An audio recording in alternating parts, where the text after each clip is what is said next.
on va essayer de donner l'essentiel de ce cours-là pour faire des exercices.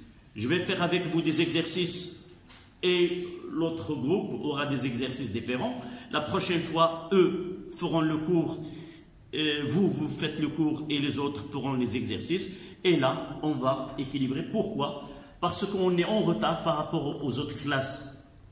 La plupart des deuxième année sciences physiques, ils ont déjà fait, ils ont commencé l'électricité, RC, et même il y en a qui en font RL.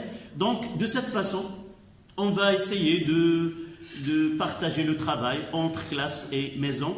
Je ne vous demande que d'écrire la leçon, mais l'explication, ça sera ici en classe, d'accord? Donc, dernier paragraphe de la leçon précédente, on parlera des transformations chimiques qui se font dans les deux sens. Ça veut dire quoi?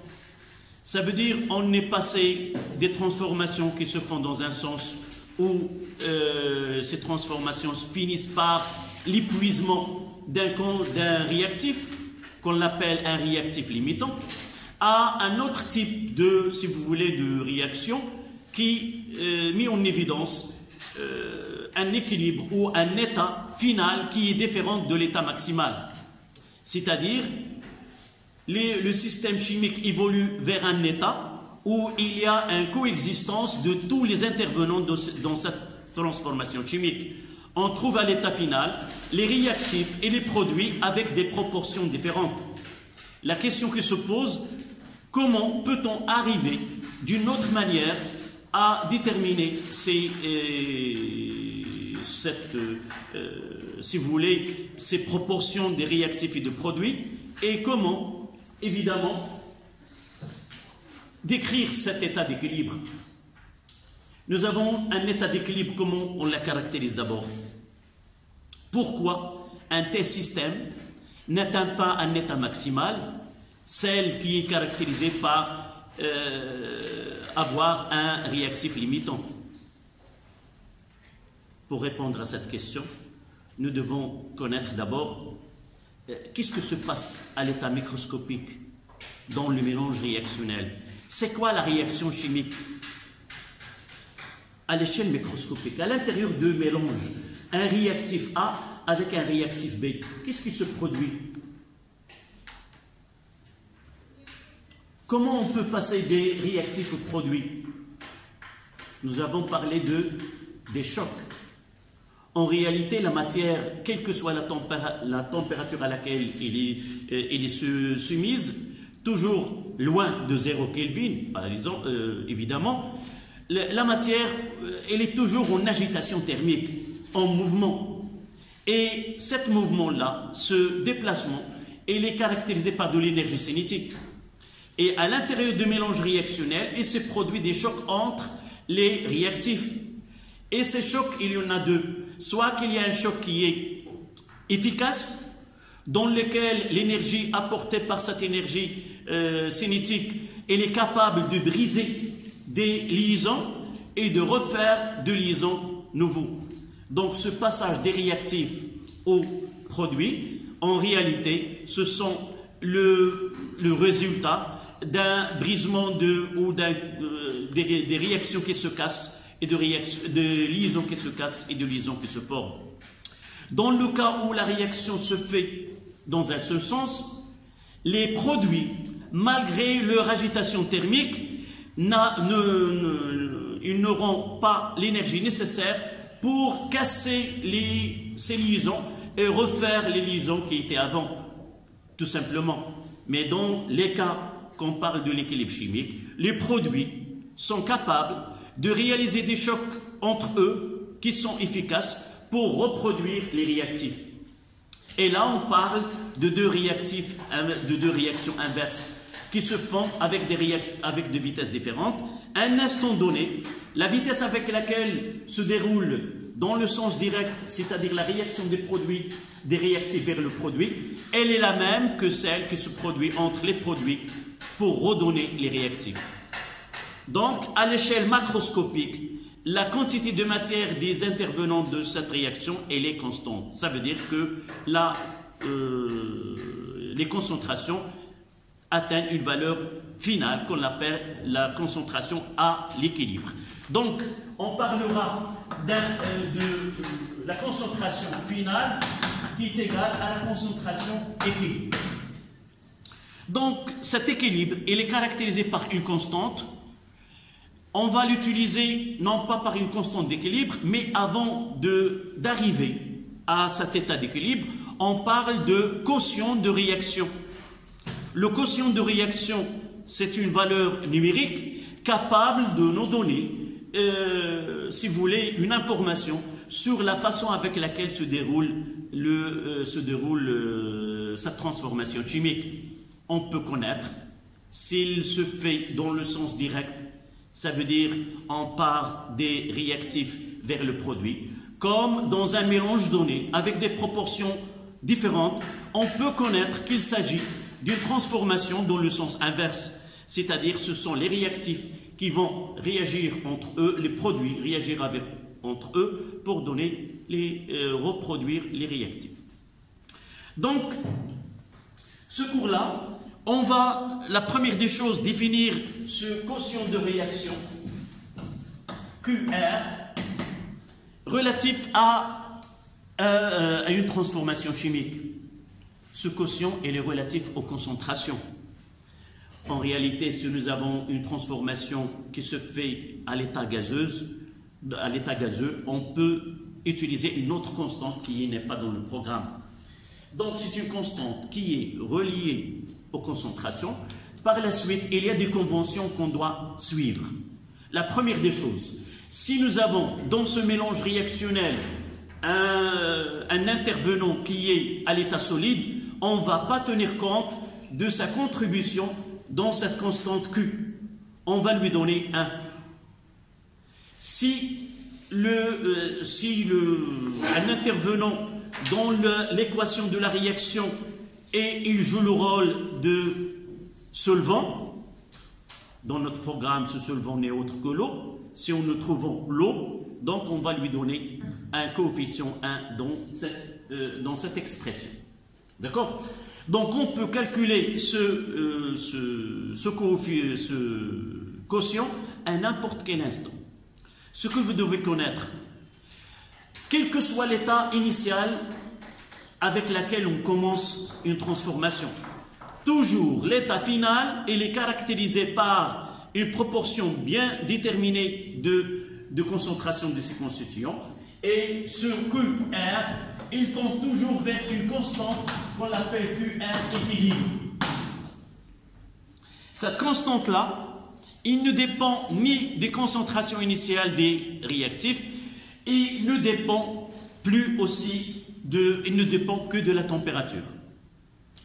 D'une autre manière, si je réalise une transformation chimique, par exemple, réaction entre l'acide éthanoïque et l'eau, à une température de 25 degrés Celsius, et avec une concentration initiale 10-2 mol, et je vais essayer d'établir ou de calculer l'état final et la constante d'équilibre, je trouverai par exemple dans ce cas-là 1,6 10-5.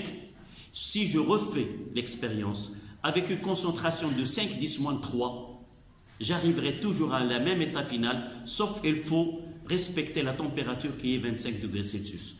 J'aurai une QR équilibre qui est la même 1,6 10-5 comme valeur.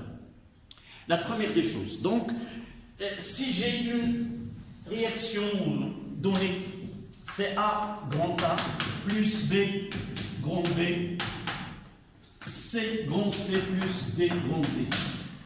La première des choses que vous devez faire attention, c'est de connaître l'état des éléments, des espèces chimiques qui interviennent dans cette réaction.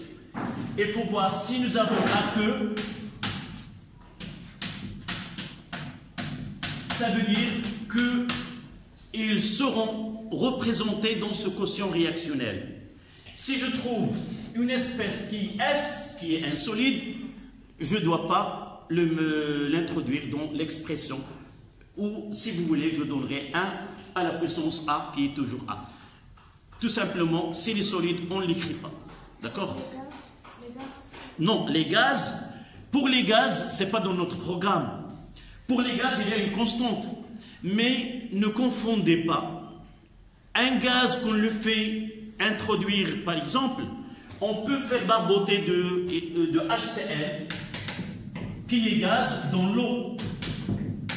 Et là, nous pouvons parler, là on aura H3O plus Cl-, et après cette réaction qu'on va traiter la réaction entre, là une fois ça sera HCl à queue, et entre ce qui n'est pas dans notre programme par exemple.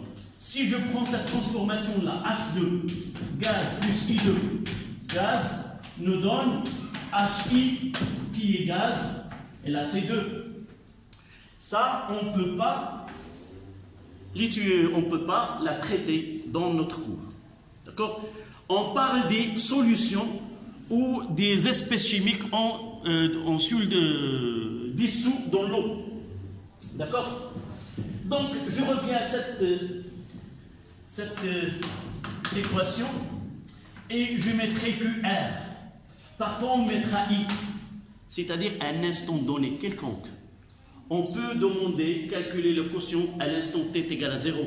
Lorsqu'on fait le mélange réactionnel avec une quantité de matière de A, quantité de matière de B, par exemple 0 pour C et pour D, on peut calculer qui est égal, dans ce cas-là, est égal à 0. Donc, ce qu'il faut retenir, c'est que c'est toujours, je commence par les produits, c'est la concentration de C à la puissance C, fois la concentration de D à la puissance D. D'accord? Sur la concentration de A à la puissance A, fois la concentration de B à la puissance B.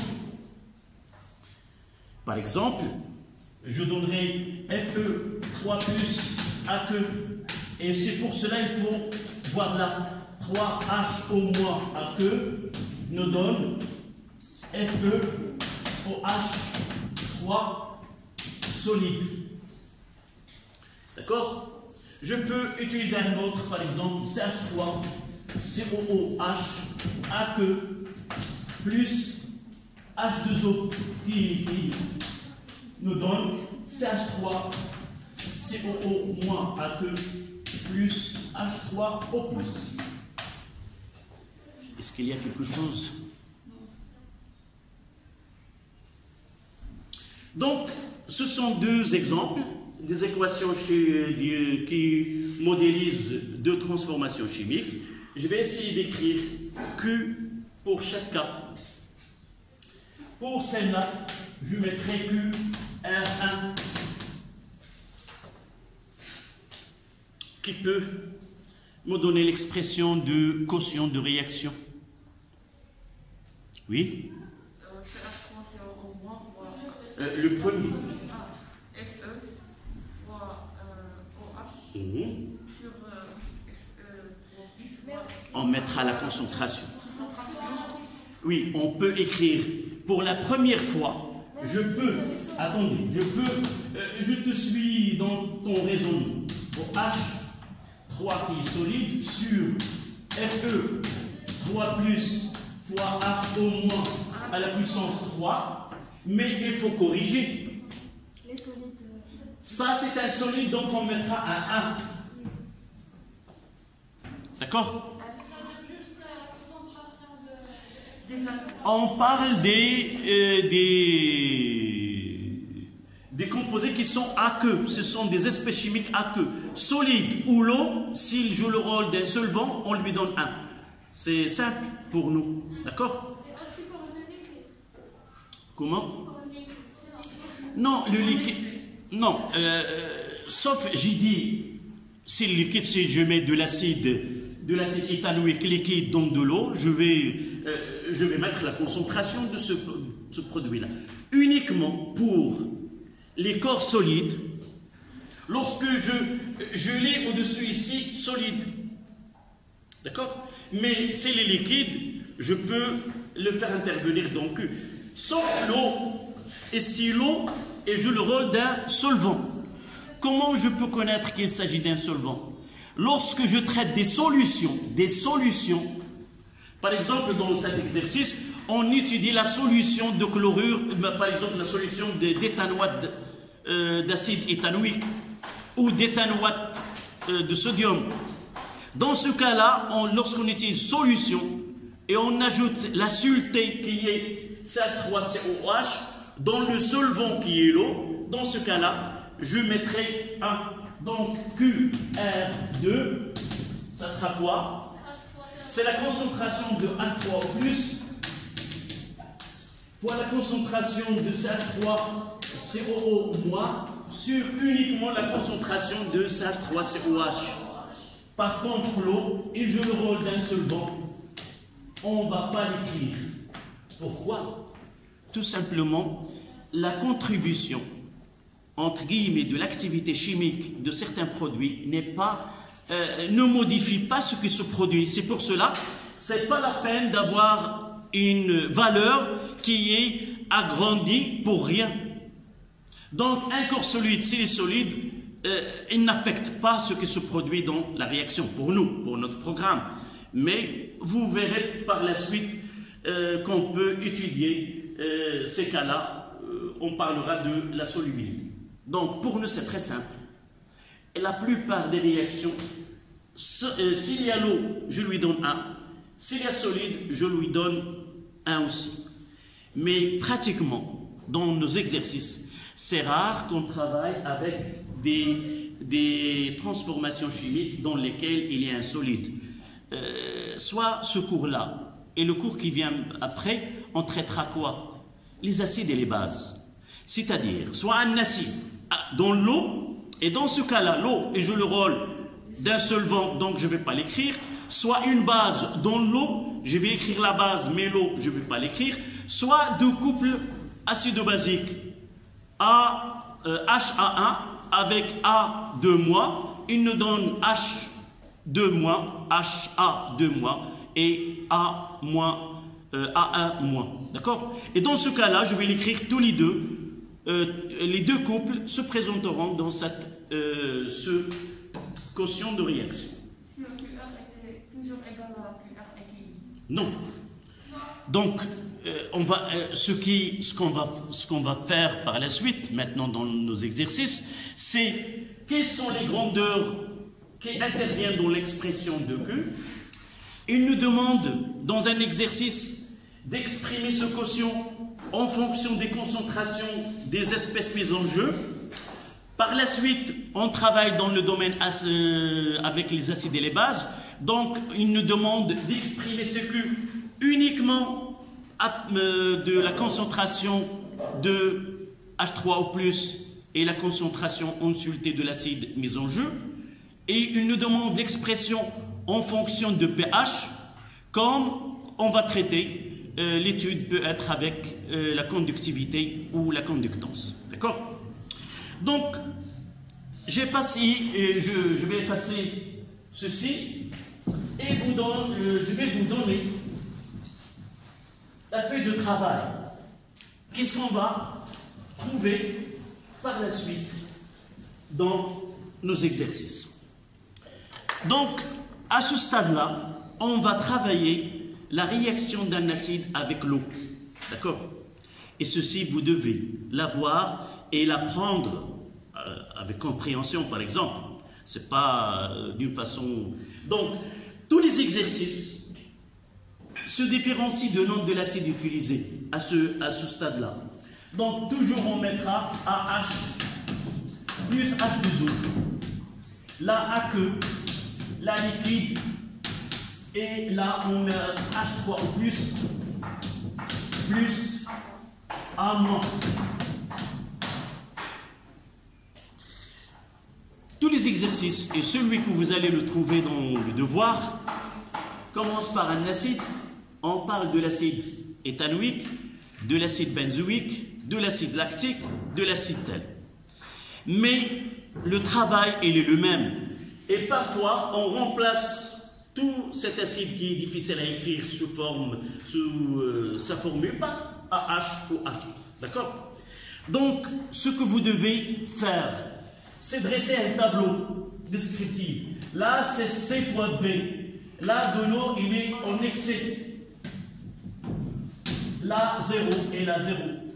C fois B moins X, X et X, X. C fait B moins X. Final, on mettra équilibre. X équilibre et X équilibre. Je mettrai équilibre s'il y a une mention dans l'exercice. On utilise l'équilibre tel.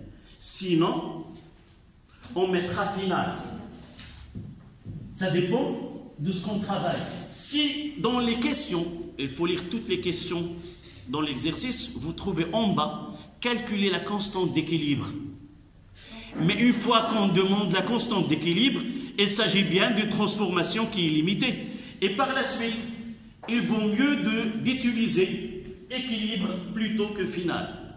Mais dans certains cas, on étudie la réaction d'un acide avec l'eau, mais les questions qui sont successives, on demande calculer taux, puis en déduire. Dans ce cas-là, je ne peux pas écrire équilibre, je mettrai final. Pourquoi final? Final, c'est quoi? On mettra final lorsqu'on ne sait pas sa transformation, elle est dirigée soit vers l'état maximal, soit vers l'état équilibre. Donc, une fois que je calcule taux, je peux connaître s'il s'agit d'un équilibre ou d'une réaction qui est totale. Donc, dans cette leçon, c'est rare qu'on demande de calculer le quotient de réaction à un instant donné. Ça sera pour les piles qu'on va voir par la suite.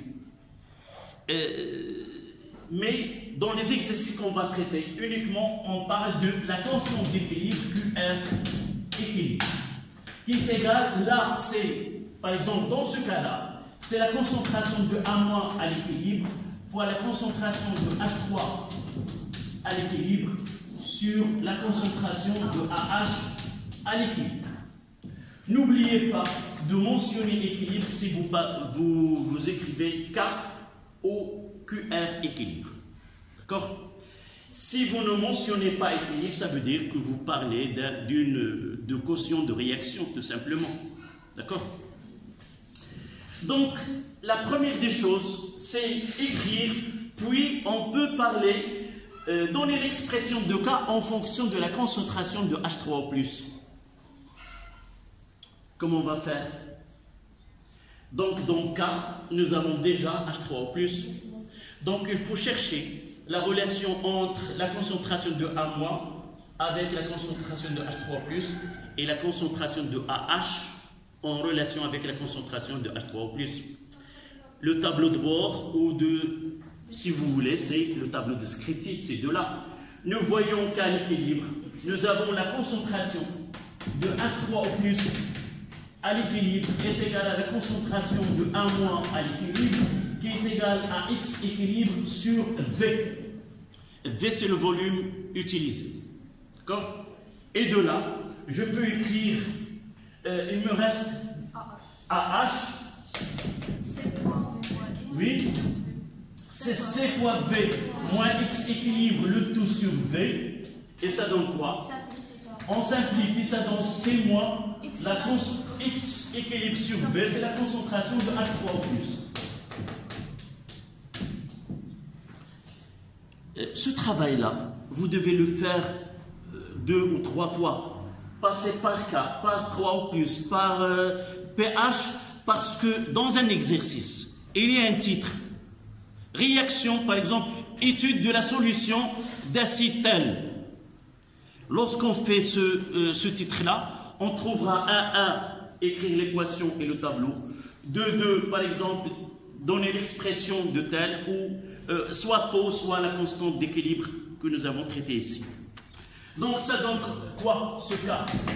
C'est la concentration de H3O+, à l'équilibre au carré, sur C moins la concentration de H3O+, à l'équilibre. D'accord? La deuxième étape, c'est quoi? C'est déterminer la même expression, mais avec le pH. Qu'est-ce qu'on sait? La concentration de H3O+ est égale 10 à la puissance moins pH. Et ça donne K est égal, c'est 10 à la puissance moins pH le tout au carré sur C moins 10 à la puissance moins pH. Et là, je peux l'écrire que K est égal à 10 moins 2 pH sur C moins 10 à la puissance moins pH. Tous les exercices, on trouvera ces questions.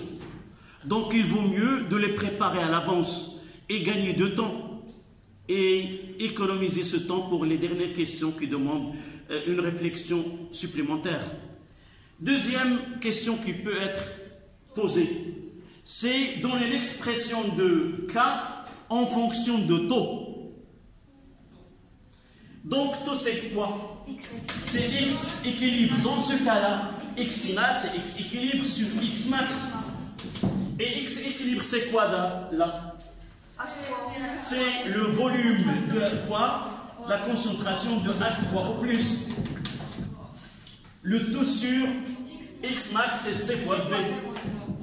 Et ça donne quoi? Taux est égal à la concentration de H3 au plus sur C. 10 moins pH. Qui est égal 10 moins pH sur C. Ce travail, je le redis une deuxième fois, vous le refaites autant de fois que vous pouvez voir les séquences de ce travail devant vous. Ce tableau, je dois le voir d'une façon virtuelle devant moi. AH, H2O, H3+, A-, CFV, en excès 0, 0, ainsi de suite. Et même, je travaille de telle façon à voir ces expressions devant moi. D'accord? Et là, je peux remplacer dans le cas, ça donne quoi? C'est taux fois C, là, c'est taux fois C le tout au carré sur C moins taux fois C. Je vais simplifier par C et ça donne K est égal à C fois taux carré sur 1 moins taux. Voilà ce que vous devez faire tout le cours et les résumés dans ce que nous venons de voir. Maintenant, pour conclure et passer aux exercices, c'est que là, vous voyez qu'il y a une relation entre K et taux.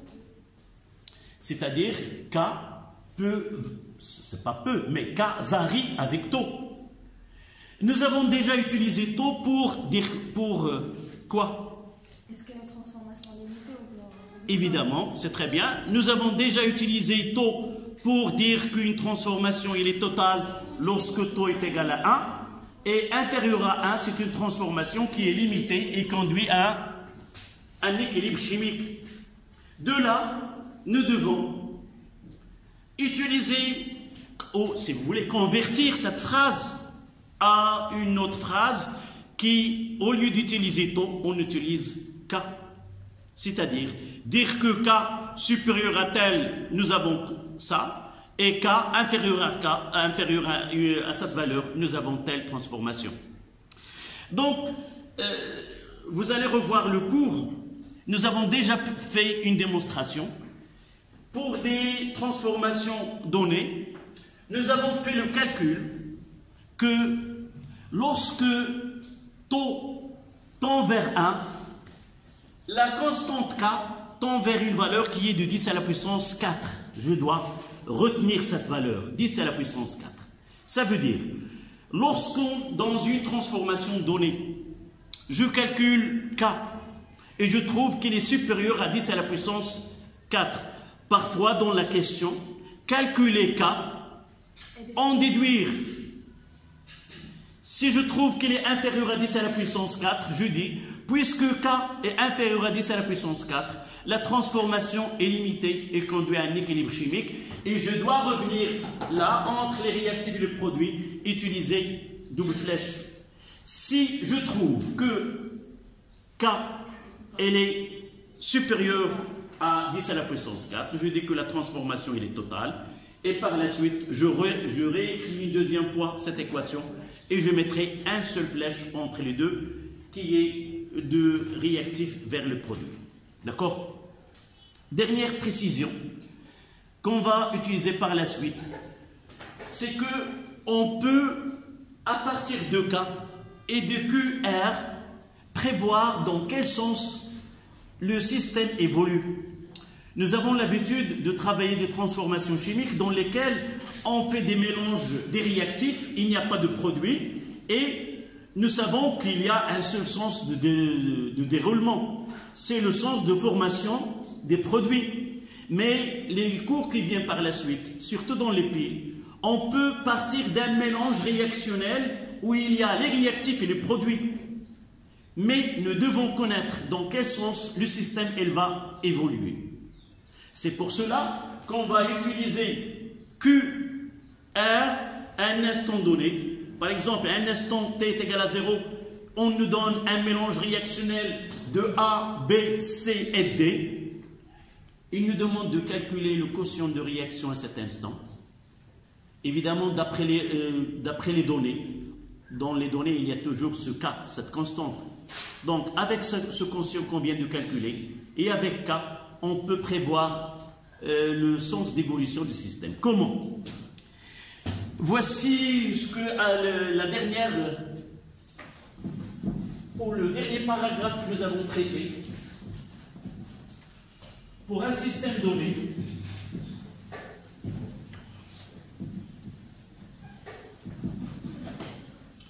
donc supposons que nous avons QRI.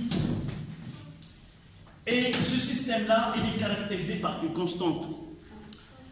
J'ai pas, vous allez le voir sur le cours, j'ai dit que la constante, c'est une valeur, n'a pas d'unité. Et pour que ce cas soit correct, les concentrations doivent être exprimées en mol par litre. Là, le danger, c'est parfois lorsqu'on suit une transformation par conductivité. Généralement, on calcule les concentrations en mol sur le mètre cube. Et si on oublie de convertir en mol par litre, le calcul de K sera faux. Donc, obligatoirement, lorsque je calcule la constante d'équilibre, l'unité des concentrations mise en jeu doit être exprimée en mol sur le litre. D'accord? Donc, je reviens. Lorsqu'on me demande de calculer ou de prévoir le sens d'évolution, je fais un axe, au milieu je mettrai K. D'accord? Je calcule QRI, en réalité combien de K se présentent si je calcule QRI? 2 ou 3. Soit que Q il est inférieur, soit il est égal, soit il est supérieur. Donc c'est que RI est inférieur à K. Ça veut dire quoi? Quel est le sens d'évolution? Dans quel sens évolue le système? Il y a une phrase qui est importante. Je l'ai dit tout à l'heure. Tout système, quel que soit le mélange, toujours il est obligé à atteindre l'état final qui est l'état d'équilibre. C'est-à-dire quoi? Que le quotient de réaction doit à la fin être égal à K. Donc dans ce sens-là, on se trouve de ce côté-là. C'est là où il y a QI. Donc comment évolue QR? Il va atteindre K. Nous avons pris la convention dans les équations.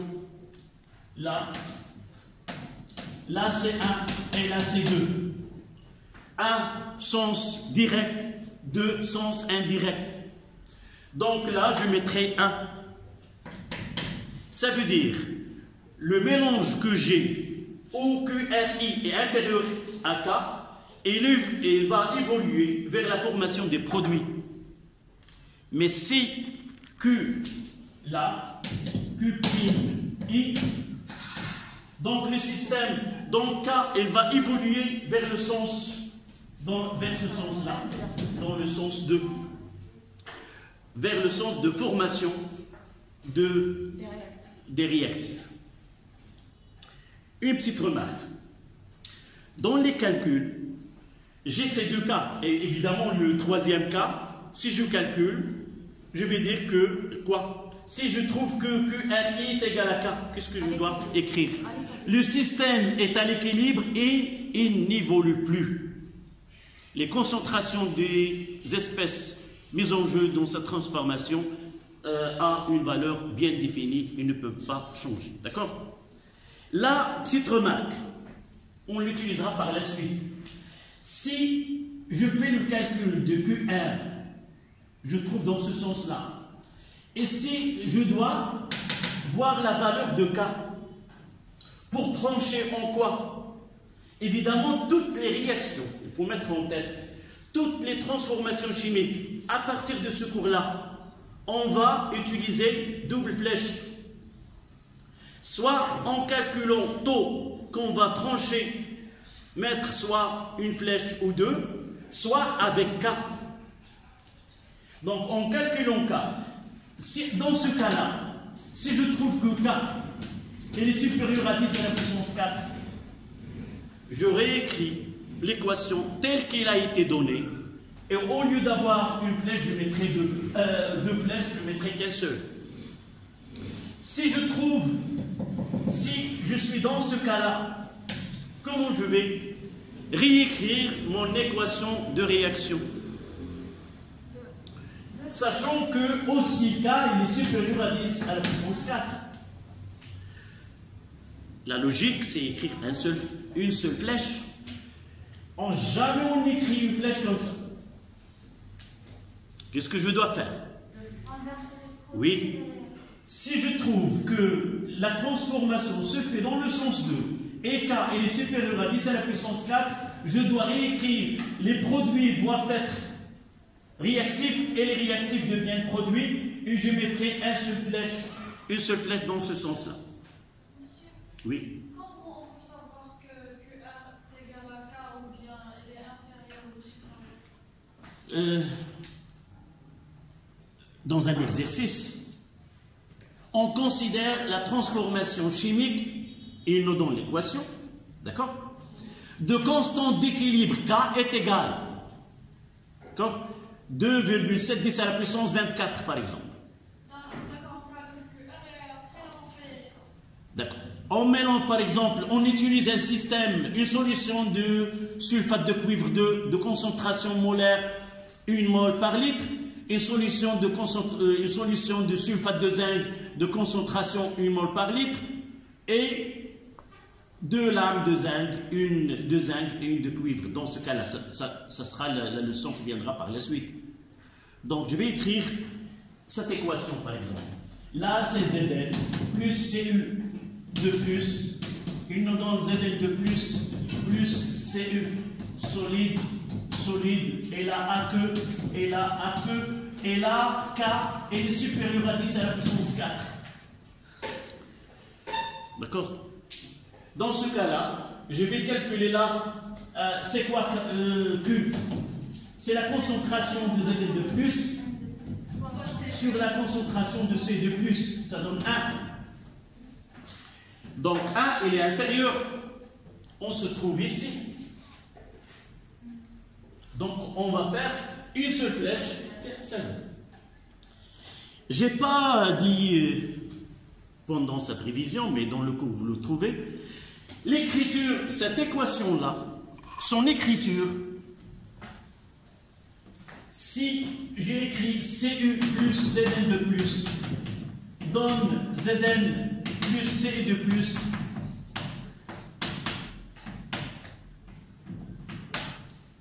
et là c'est solide, là c'est K1, là c'est K2. Quelle est la relation entre les deux? Uniquement en l'écrivant, qu'est-ce qu'on va trouver? Que celle-là c'est l'inverse de celle-là. Donc K1 est égal à 1 sur K2. Et lorsque je trouve que la transformation s'effectue dans ce sens-là, et je vais inverser les réactifs et le produit, qu'est-ce que je dois inverser aussi? Je dois inverser la constante que j'ai. Ça sera 10 à la puissance moins 24, et lorsque j'inverse, c'est 10 à la puissance plus 24 par exemple. D'accord? Voilà. ce qui est nécessaire pour faire nos exercices. Je vais essayer de vous donner l'énoncé. Je mettrai la série tout entière dans le groupe WhatsApp et même dans la page deuxième sciences physiques. D'accord? Donc on passera. Séance d'exercice.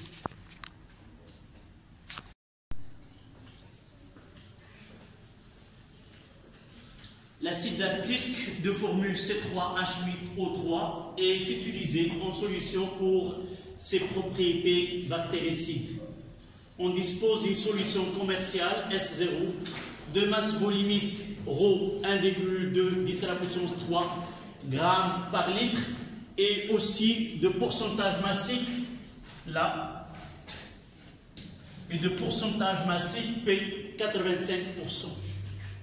À partir de S0, on prépare une solution S d'acide lactique de concentration C et de volume V est égal à 1 litre. Pour cela, on utilise V0 est égal à 5 ml de S0 qui a un pourcentage massique P est égal à 85%. D'abord, dans 200 ml d'eau, on commence d'abord à mettre ce volume V dans 200 ml, puis on met dans une fiole jaugée de 1 litre et on complète avec de l'eau distillée pour avoir un volume total de 1 litre dans lequel on a mis 5 ml de cette solution commerciale. Première question, quelle est la concentration apportée C de l'acide lactique? Deuxième question, écrire l'équation de réaction de l'acide avec l'eau dans un tableau descriptif.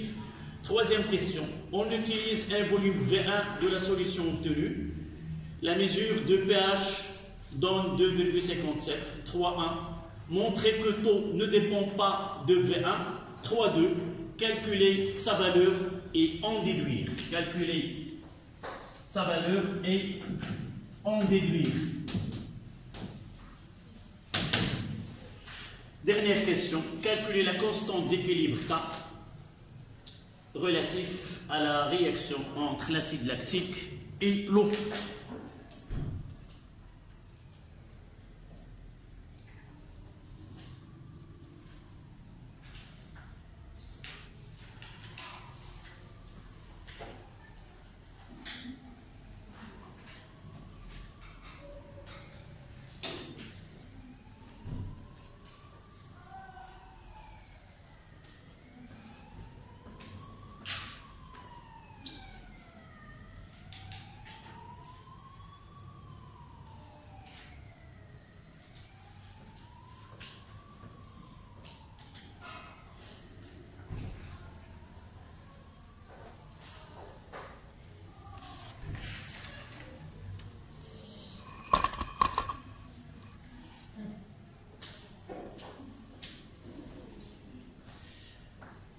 La première question, c'est généralement dans un devoir ou dans un examen, on essaie de poser la question différemment. Au lieu de demander quelle est ou calculer la concentration, la question doit être montrer que C est égal à tel. Pourquoi? Parce que une fois qu'on n'arrive pas à déterminer C, la plupart des questions par la suite ne seront pas correctes. Ça a été dans un examen du baccalauréat pour les sciences maths. La première question, c'était montrer que C est égal. Et plusieurs élèves, se sont tardés dans la recherche. Ça ne demande qu'un demi-point. Donc ce n'est pas la peine si vous n'arrivez pas à en déduire cette valeur et de la calculer, vous la laissez et vous travaillez les questions qui viennent par la suite en prenant C comme connu. D'accord? Mais nous, ici, on va s'entraîner à ne pas passer cette question. La plupart des produits commerciaux sont préparés avec un pourcentage. soit l'eau de javel, soit un nettoyant, soit un désinfectant. Donc, on se concentrera sur l'acide lactique là. D'abord, il y a une masse volumique. Ça veut dire que pour déterminer la masse d'un volume donné, on doit passer par ρ. Et dans certains cas, on va voir un exercice par la suite. Au lieu d'avoir comme donnée la masse volumique, il nous donne la densité. On parlera par la suite l'utilisation.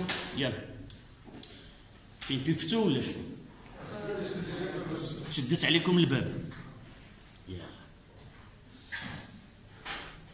بطبيعة الحال ما جيتيش قالت راه صافي il a pris ta place.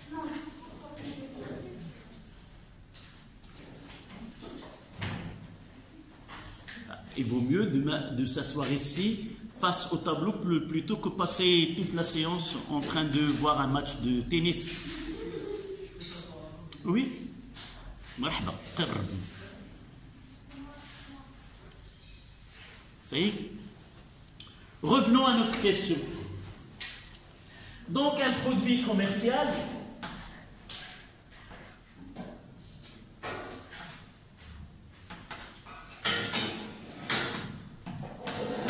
par exemple un litre,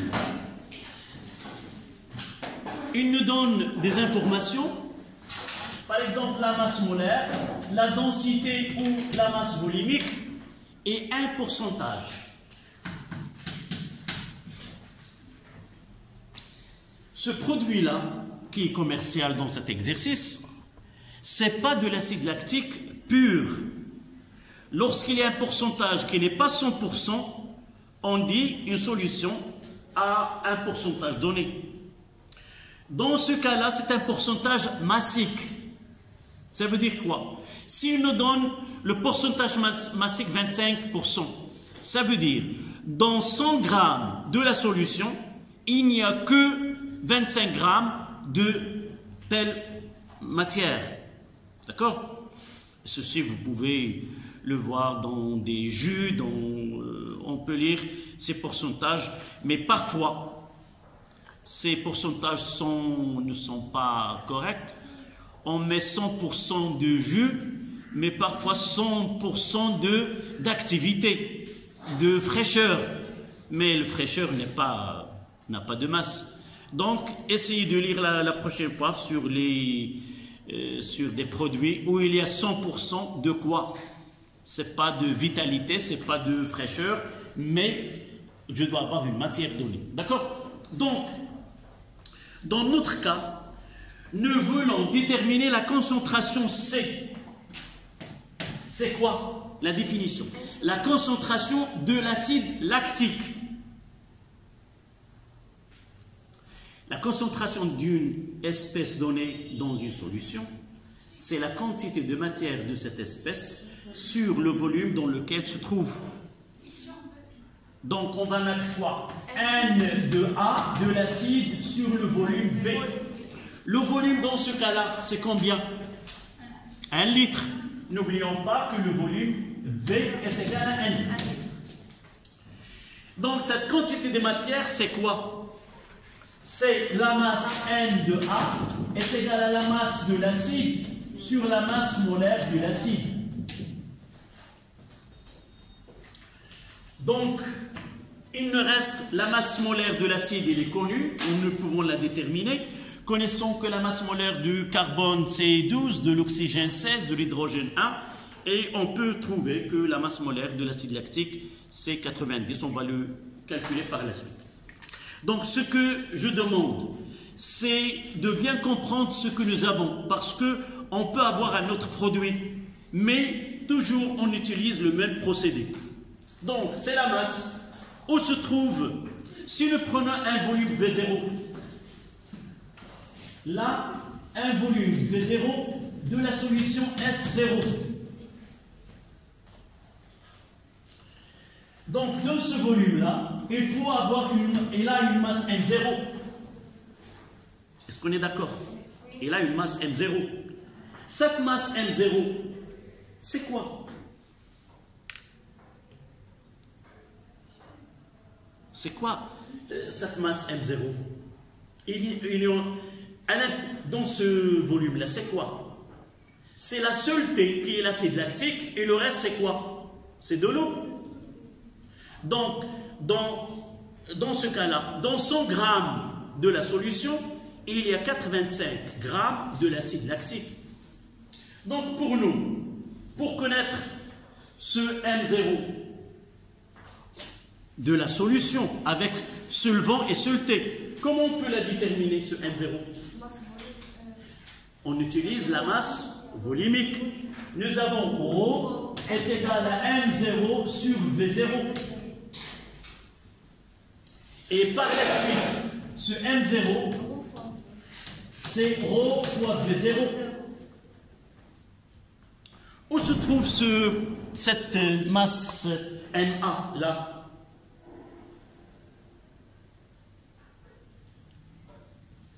Où se trouve cette masse Na de l'acide? Quelle est la relation entre Na et M0? Le pourcentage, c'est quoi? C'est la masse de soluté sur la masse de la solution. Donc, Ma sur M0 est égal à 85%. Ça veut dire quoi? Que ce Ma est égal à 0,85 fois M0. Et là, on peut passer de l'autre côté faire le calcul. D'accord? Là, c'est l'explication. Voici comment on doit procéder d'une façon logique et l'appliquer dans tous les cas. Donc, première question. Quelle est la première étape qu'on doit écrire? Donc, nous savons de quoi C est égal à N de A sur Vs de la solution. Avec Na, c'est la quantité de matière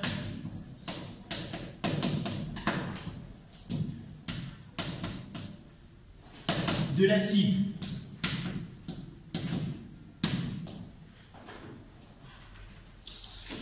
Donc, ce Na est égal à Ma sur grand M A. Là, c'est la masse d'acide. Je complète la phrase pour qu'il soit bien compris. La masse d'acide contenue dans V0.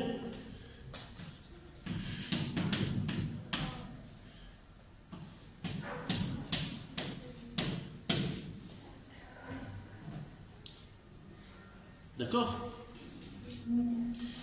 Donc, ce M, ce P qui est le pourcentage est égal à quoi?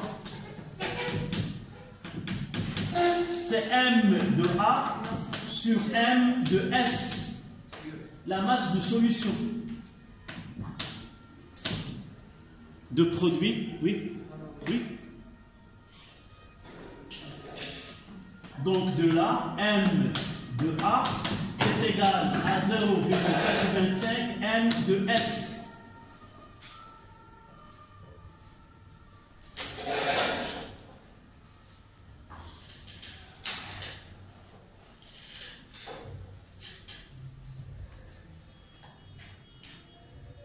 Donc, première étape, N de A est égal à MC 0,85 M de S sur grand M de A.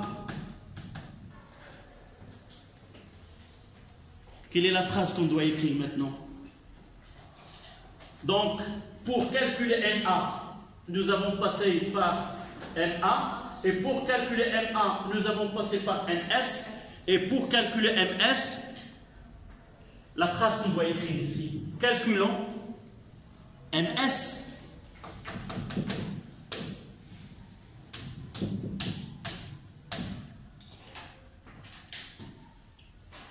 En réalité, on aura uniquement l'expression.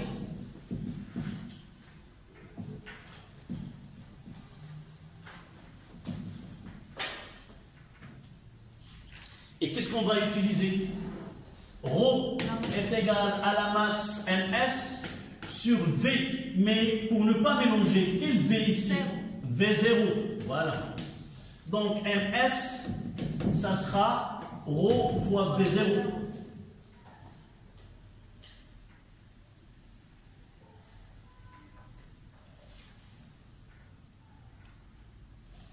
Donc la quantité de matière Na est égale 0,85 fois ρ fois V0, le tout sur grand M de A.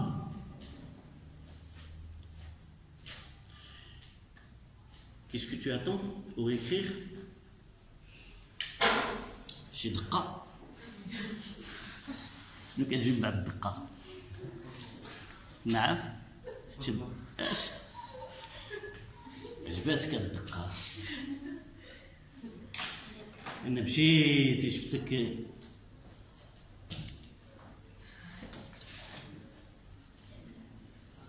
Parmi les difficultés autres que ce procédé, il y a les unités. Donc, pour finir là, on va essayer de d'écrire C. C est égal. C'est 0,85 fois ρ fois B0 sur divisé. Donc, ça sera. Essayez de voir si je ne me suis pas trompé sur V fois grand M de A. Ce VS, nous l'avons noté VS. Maintenant, n'écrivez pas, suivez-moi à la fin, vous aurez le temps pour écrire. Donc l'application. Allez, dites-moi, ça c'est une. Il n'y a pas de. Là, c'est combien? 1,2 fois 1,2 fois 10 à la puissance 3, l'unité. Gramme sur le litre. Quelle est l'unité de V0? 5 millilitres.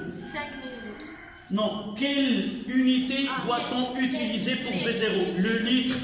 5 fois 10. Toujours, il faut voir l'unité d'euro. C'est le gramme sur les millilitres ou le centimètre cube. On doit utiliser le centimètre cube. De telle façon à simplifier l'unité. Donc, fois V0, c'était combien? 5 fois 10 à la puissance moins 3. Sur VS, elle doit être en litres parce que la concentration mol par litre, c'est 1. Et calculons ce A. Le C, une calculatrice si vous faites en même temps que moi, il y a C3. Bravo. Toujours je suis... mes élèves me dépassent dans les calculs. Je suis un mauvais... Si je travaillais dans le domaine où il y a le calcul, ceux qui seront avec moi, ils seront toujours... je suis... tu as donné tout... Calculons d'abord combien? C'est 80. C'est le calcul total. 5,1 fois quoi? 5,1. Il y a quelque chose qui... Donc là, comment vous avez trouvé 5, là il reste le A. Il reste la masse molaire. C'est pour cela que vous faites... C'est 90. Non, on donne en bas, c'est combien? Tu as calculé 90. C'est ça. 90. في المتلة مادموزيل في المتلة عندنا كيقولوا الحجرة اللي هذاك اللي سريعة ما كتنبتش. Il faut être vigilant et essayer de faire السرعة تقتل. Ça donne combien? Donc je dois faire mes calculs moi.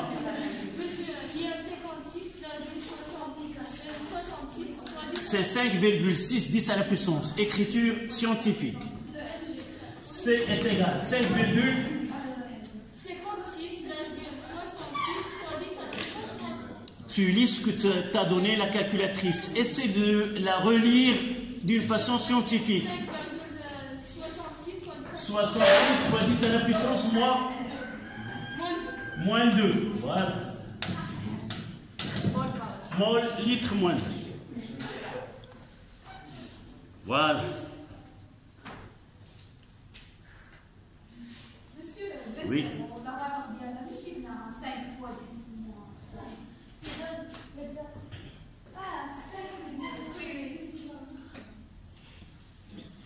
On a fait une prise d'essai de 5 millilitres de flacons de ce produit commercial. Nous l'avons au début mis dans un flacon qui contient 200 millilitres d'eau, mélangé, agité, puis le mettre dans une fiole jaugée d'1 litre et compléter avec de l'eau distillée. Qui peut me dire les étapes qu'on doit suivre là pour un produit commercial?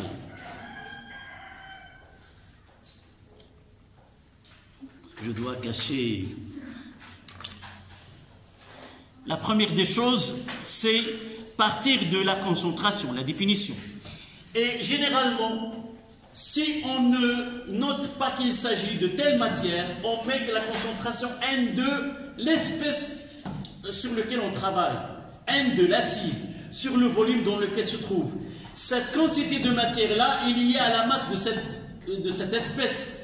La quantité ou la masse de cette espèce est le contenu dans une masse de solution, reliée par un pourcentage. Essayez, s'il vous plaît, la soirée, après un petit repos, refaire ce travail-là avec tête reposée, vous seul, devant ce calcul. Donc on passe à la question 2. Ça y est?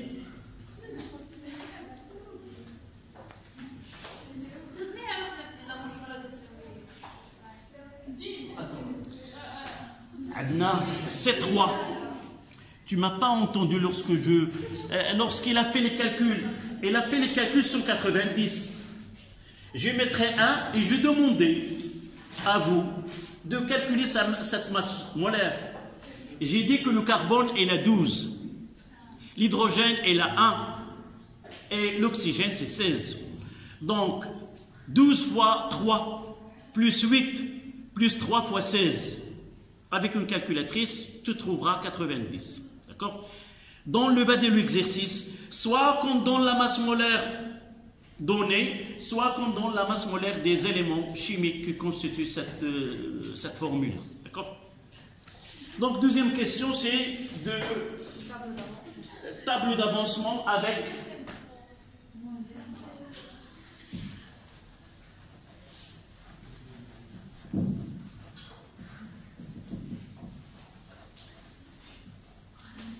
Voilà.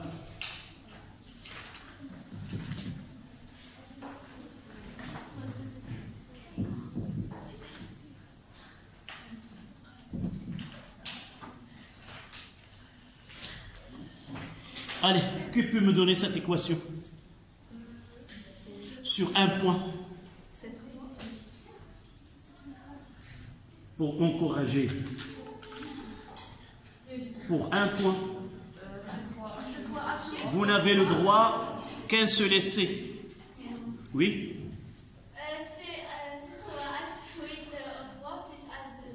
Oui. Double flèche, oui. C.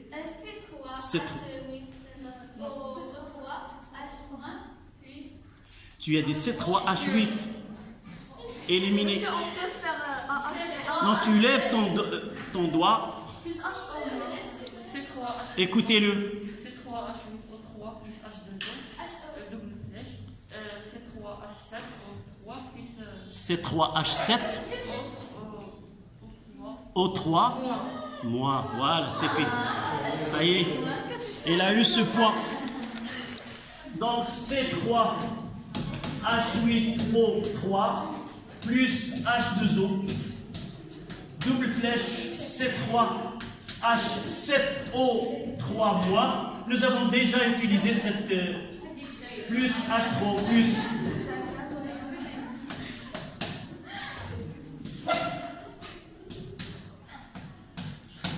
Voilà l'équation.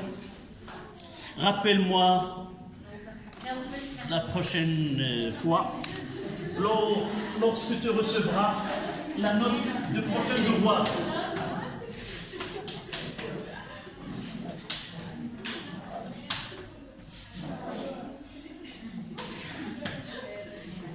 Allez,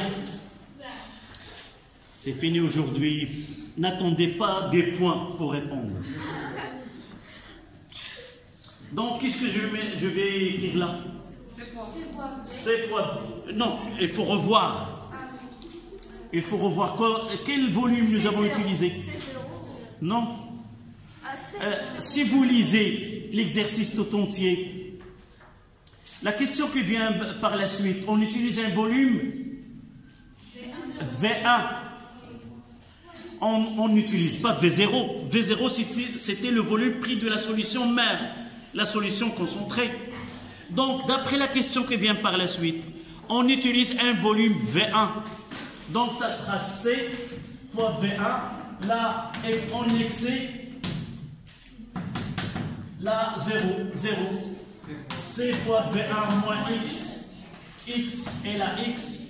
C fois V1 moins X équilibre.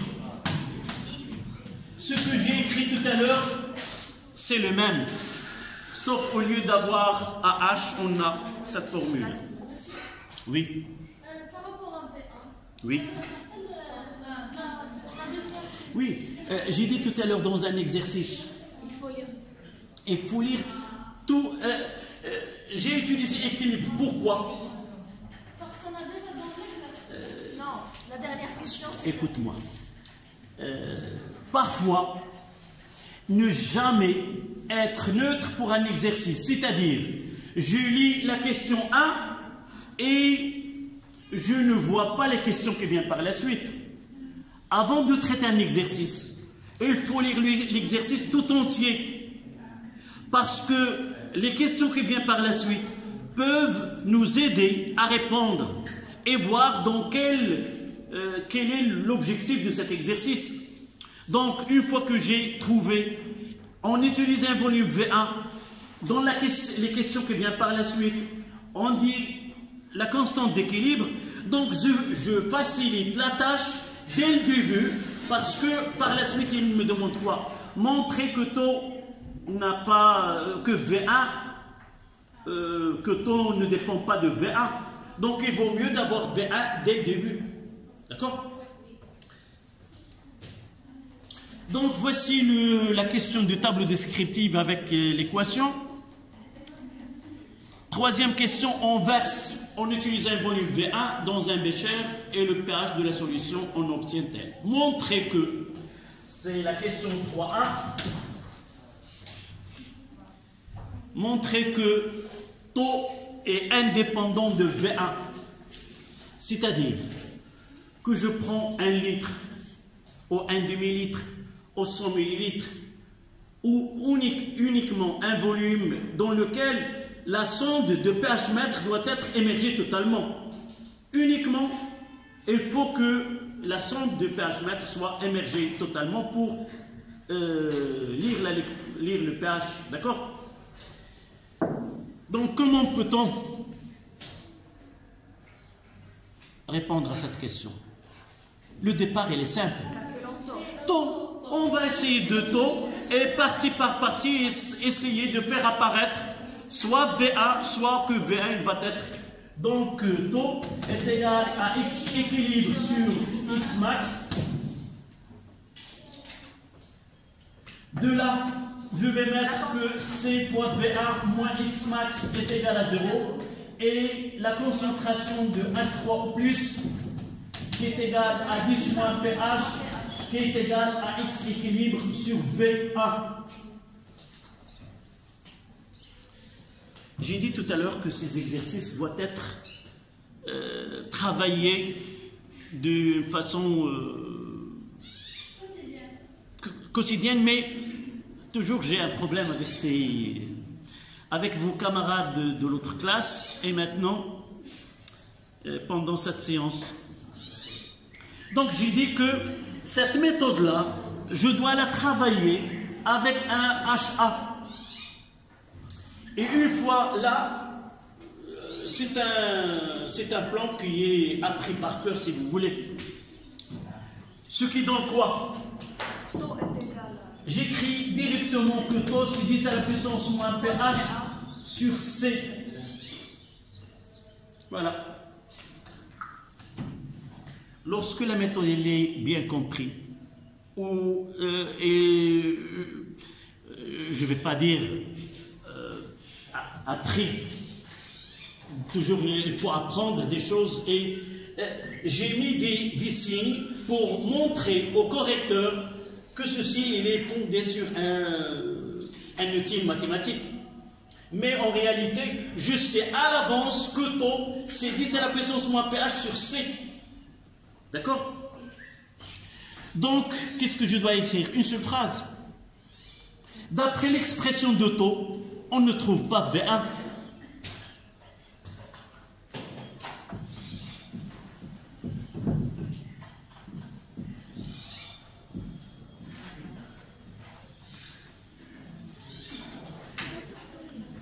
Donc, d'après l'expression de taux qui est égal à 10 à la puissance moins pH sur C, taux est indépendant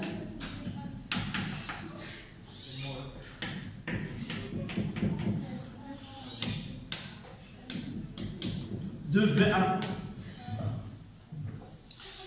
Puis il nous demande de calculer ce taux 10 à la puissance moins 2,57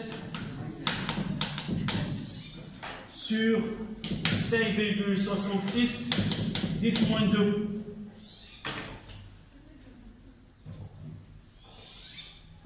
C'est combien?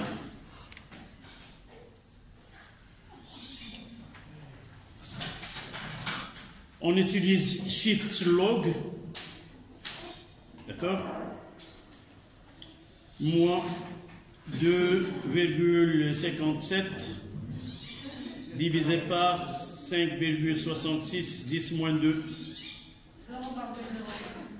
0,047.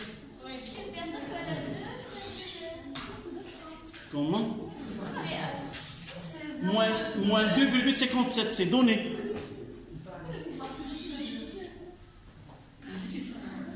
Est égal à 0,047, ça veut dire que le taux est égal à 4,7%, inférieur à 1. Oui, mais donc la réaction est limitée.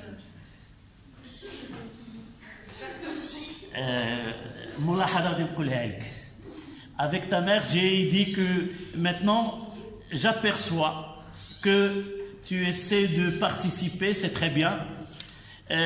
Comme tout le monde, donc tu as pris le défi.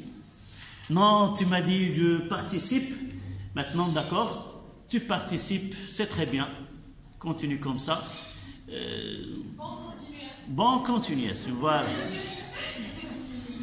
D'accord? Et c'est une invitation pour tout le monde.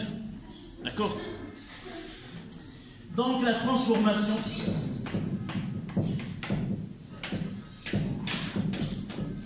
La transformation est limitée et conduit à un équilibre chimique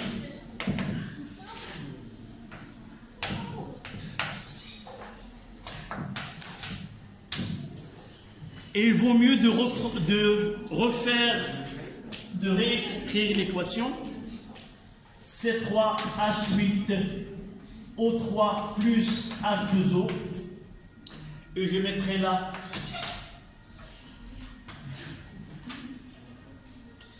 C3H7O3 moins plus H3O plus.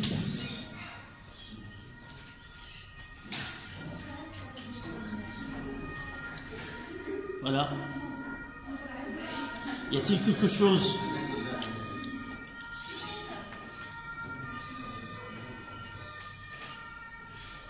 Tu poses... tu n'écris rien. Tu n'écris rien. On verra lorsque je vais contrôler les cahiers. D'accord? Voilà. La question suivante, c'était quoi? Calculer sa valeur Et en déduire. C'est ça ce que nous avons écrit ici. Non, c'est calculer déjà la constante d'équilibre. La dernière question, c'est calculer la constante d'équilibre. C'est ça.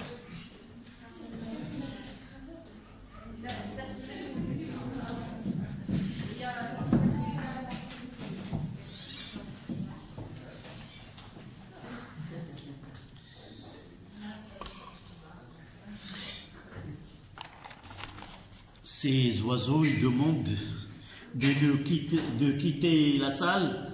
C'est le temps de... Ils sont retournés à... Oui. C'est ça. Donc, la constante K, s'il vous plaît. Donnez. La constante. انت قلتي لي هاد الدوره عول عليك يلا بدا نعول عليك من هذا كيستيون. S'il vous plaît, laissez votre camarade. La constante d'équilibre K, c'est quoi?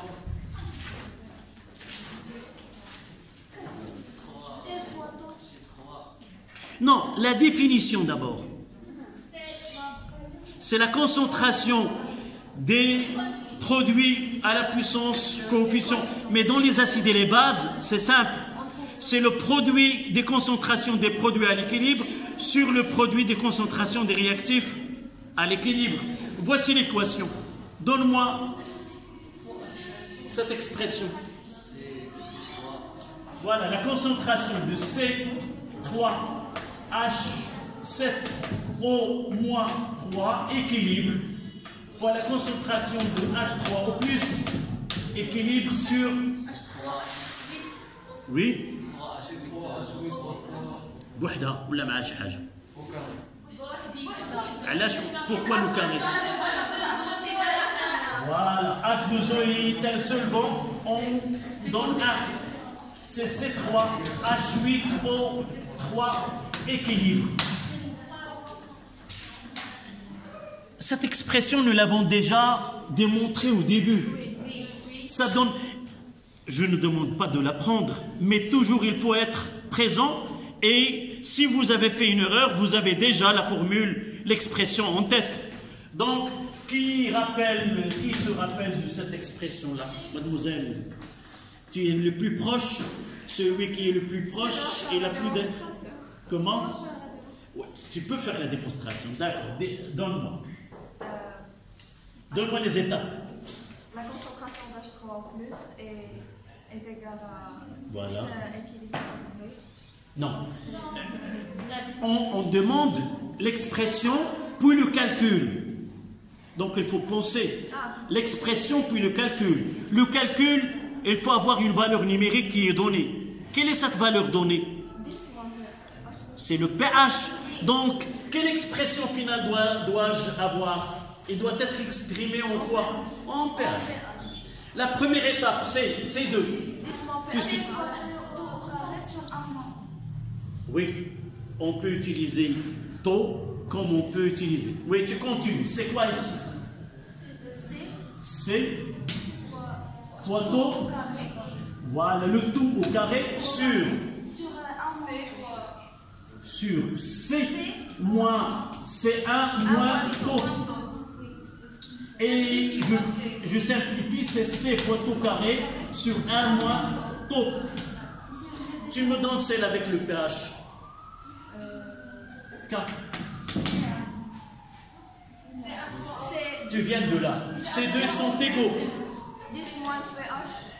D'abord. Au carré. Sur. C moins H3. Voilà. Et maintenant, on peut l'écrire C 10 à la puissance moins 2 pH sur C moins 10 à la puissance moins pH. Bravo pour... vous venez d'étudier cet après-midi le cours et vous arrivez à l'appliquer, c'est très bien. Vous n'avez pas beaucoup de temps pour réfléchir et pour... mais ça n'empêche pas de faire le calcul. Mademoiselle, tu as utilisé cette expression. Essaie de calculer si tu as devant toi une calculatrice. Et toi, tu n'as rien écrit. Tu peux faire ce calcul. On te donne sa tâche. Le pH, c'est 10 à la puissance moins 2 fois 2,57. Et vous devez trouver une valeur très proche. On va la comparer avec ça. On va? La comparer avec Oui. La comparaison, on aura par la suite. Il faut l'avoir en mémoire, mais on ne pose pas la question. Déjà, tu vas trouver 10 à la puissance moins. J'attends cette valeur. Lorsque je prends la calculatrice pour calculer, vous faites les calculs plus rapides. Combien? Monsieur, c'est moins. Je reprends avec, s'il vous plaît, c'est 5,66, 10 à la puissance moins 2, fois, j'ouvre la parenthèse, 0,047. Je ferme la parenthèse et je mettrai carré. Mademoiselle, tu fais égal. Donc 5,10 moins 2 fois 0,047 là au carré égal. Divisé par, j'ouvre la parenthèse, 1 moins 0,047, je ferme la parenthèse et je trouve 1,31 10 moins 2. 1,31 10 moins 2. Monsieur, c'est moins 10 à la puissance. Combien?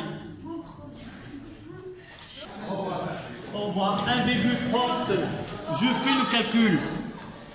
1,31 10 moins 4. Pour le calcul de pH. Au revoir. C'est 10.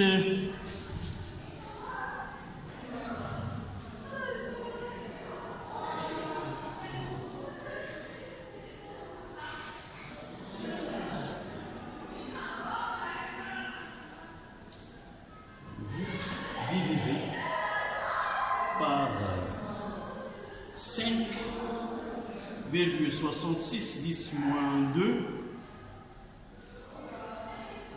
moins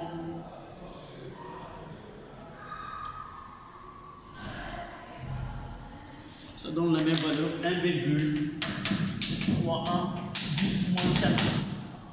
Voilà.